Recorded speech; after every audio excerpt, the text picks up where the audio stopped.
This is Solace from the Genealogy Intensive, or aka Who's Wearing Your Jeans. And basically, this starts, or it focuses on the topic of genealogy, clearly.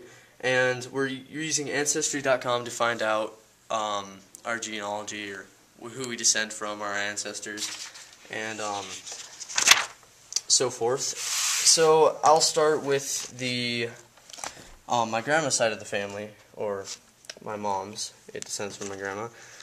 Peter Parkinson, which was my 7th great grandfather. He fought in the Revolutionary War, and I think this is the most interesting ancestor I've found out about so far.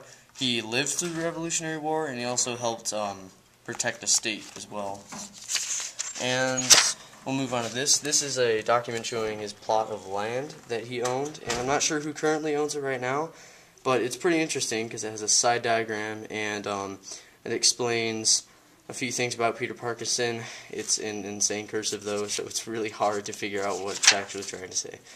This is a modern day picture of his land. It's only in black and white because that's how the printer works.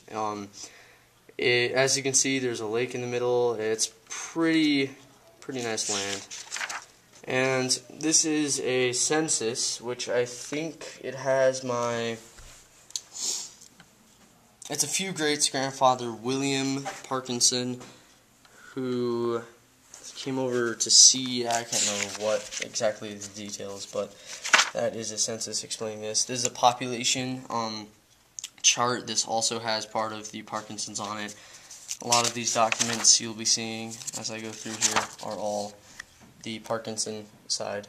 The certificate of death, I think this was for William as well. And I can't remember the exact date he died, but it was pretty cool that I could actually find that, considering he was alive in the 1800s, and it's kind of hard to find documents from that time. And then this is also another census. It kind of faded out, but it has a few of the Parkinsons on it. And this is all I have for my mother's side. Now let's go to the father's side. I have 2 documents for that. This is a federal census from 1940, I believe. It has my great-grandfather Philip Shell and my great-grandmother Jean, and then my dad's uncle Alan.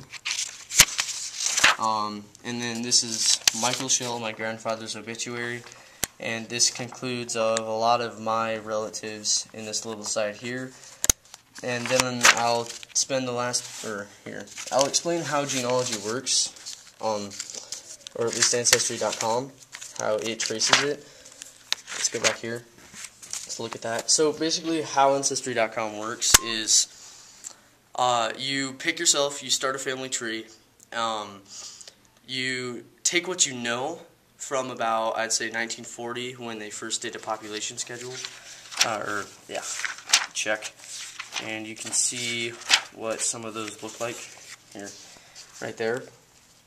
And this is your starting point. It'll then build up, and you can find your ancestors from there. And it's a really cool website, so check it out and start your own.